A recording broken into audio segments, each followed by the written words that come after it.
Hey there, Marina Ormes here with your Astro Vibe for Thursday, March 16th. Today, the moon is in Capricorn, bringing themes of grounding and structure, foundations, planning, getting organized, things that help connect us to the world and the ways that we operate within it. Yesterday, I shared a little bit about how the energy of the Capricorn moon and Saturn help you to discover your own inner strength and why you're stronger than you think. So check out yesterday's video if you missed it for more information on the Capricorn moon and what it means for you. And today we're looking a little bit at how that Capricorn moon plays out in the middle of all the changes that are going on. And so some of the changes that are happening right now are inner planet changes. We've got Venus going into Taurus later today, and the planet Mercury, which is also an inner planet, deals with themes of communication and how we process information. Mercury is not changing signs, but it is in the process of forming its conjunction with the sun, and at the same time, the sun is forming its conjunction with Neptune. So from Wednesday through Friday, we've got this ongoing sort of triple conjunction or coming together of three planets, Mercury, Sun, and Neptune. Think of it in terms of, from our perspective here on Earth, if we're looking in the direction of the sun, which of course you don't want to look directly at the sun, but just imagine, pointing your awareness in that direction, and then you're going to find in a line the sun, and then Mercury, and then way far out there will be Neptune in that same line. So we would see them in the same area of the sky if we could see them all together, which of course Mercury will be obscured by the sun's light, and Neptune is too far out there to see with the naked eye, but they're all there in the same vicinity of the sky, and so in other words, they're in the same direction that we would look.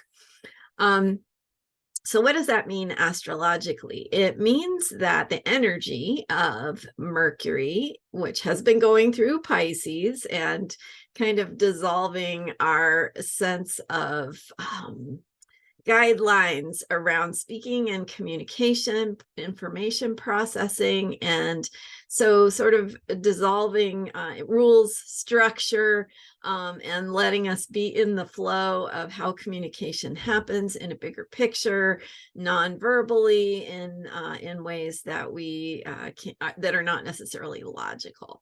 Psychic communication, information being shared and exchanged in non-rational ways, I guess you might say.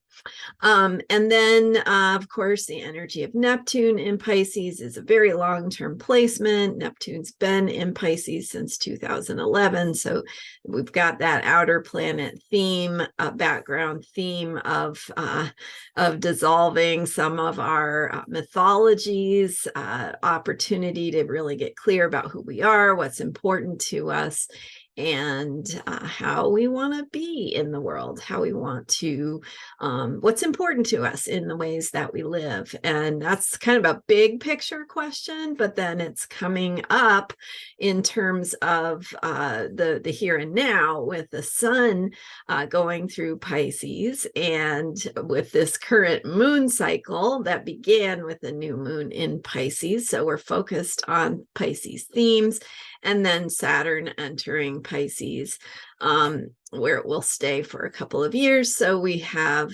this lot of energy of Pisces themes, and dissolving our understanding or our constructs or our guide rails, our ways of operating. There's kind of a lot to dive into there, but if you've been watching me, following me on a daily basis, you'll kind of pick up on how all these things fit together.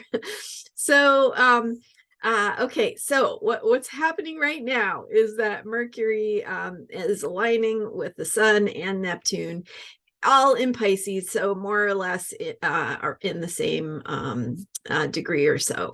So what's happening is that there's dissolving of what the sun represents, which is our sense of self, our identity.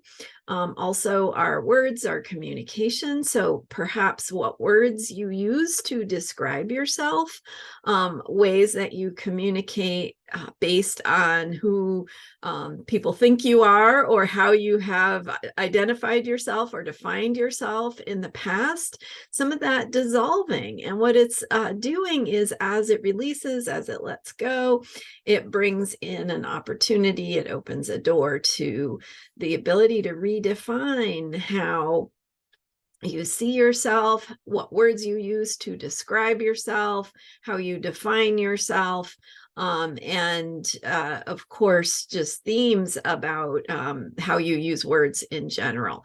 And the dissolving of information as we, and really thinking non-verbally. So if you were like a college student, and your advisor told you have these 15 classes, any one of them would meet your requirements, you have to choose between them, and instead of reading the course description and deciding based on logical things about what the course is about, if instead of doing that, you ignored the words completely and you just looked at the pictures of the instructors for those courses and said, I like that face, like that person looks friendly or kind, or like they know a lot, and you chose your courses based on the photos of the instructors rather than the descriptions of the courses or the words that were used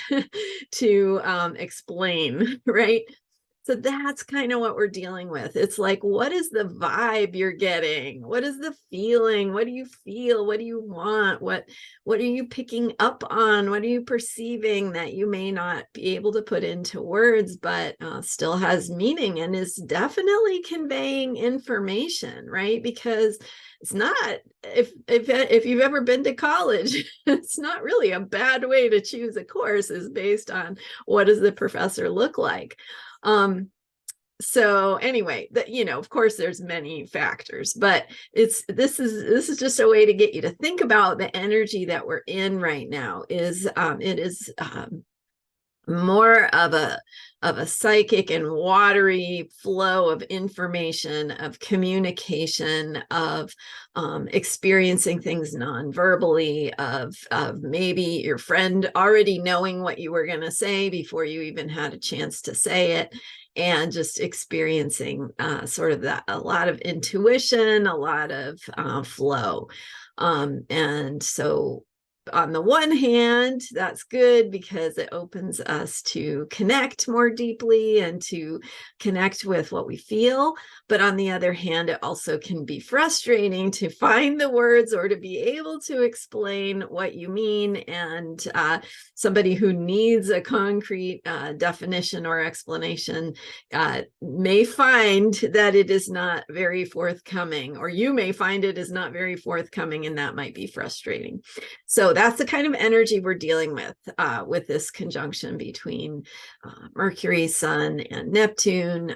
Just challenges around finding the words to explain who we are, or to understand how to choose things in the world, how to navigate, how to create structures for ourselves or operate within systems. Okay, and then we also have, in addition to that, we have the energy of Venus shifting into Taurus. Venus loves Taurus. It's super comfy in Taurus. So Venus is what we find beautiful, how we appreciate the physical world, the way that we take in and receive beauty, the things that we can experience through our senses. We see it, we taste it, we touch it. It's there, we can perceive it. And so the smells, the flavors, the colors, and of course, seeing things grow in springtime. which is another subject, is spring starting next week. But anyway, so Venus going into Taurus is really this opportunity to feel good, to connect with beauty, to receive beauty and pleasure and things that we enjoy that feel good. So Venus in Venus has been in Aries and is with that placement, there's more of a feeling of risk taking, of needing to act on your need for pleasure or beauty. And with Venus shifting into Taurus, there's more just a feeling of comfort, of connecting with the pleasures that the world has to offer. So much going on. And of course, the moon is in Capricorn. So that is just a reminder to us that it's this time of every month when the moon is in Capricorn where we have to think about grounding, to think about planning and getting organized, and how do we, laying out your schedule for the next month is a good thing to do when the moon is in Capricorn. So, and of course, there are many good times to do that, right? We can also think about some setting intentions for the month when the moon is new. But anyway, Capricorn is good for planning and thinking about getting things made concrete, right? Putting them down, and you might have to embrace the flow of things moving and flowing with Mercury in Pisces.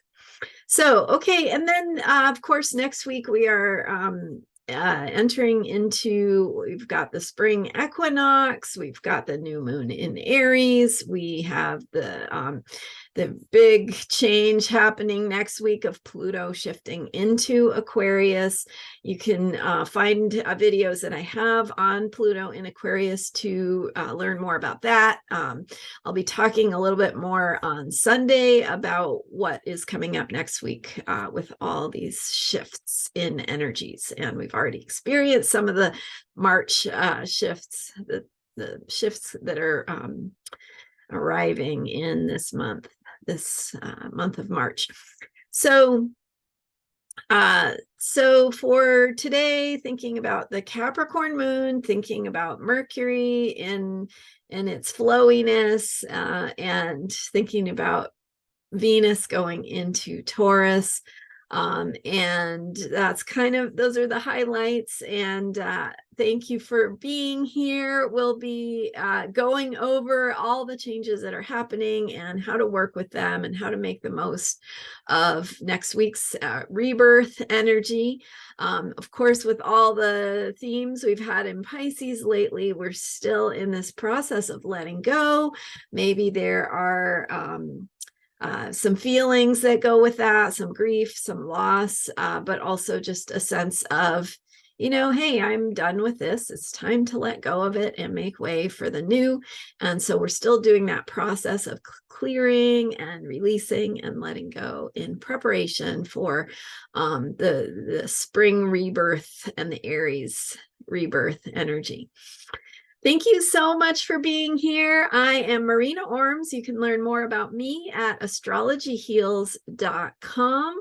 And thank you for subscribing. Thanks for being here and for all your wonderful comments. I sure do love reading them and love hearing from you. So thanks again, and I will see you next time.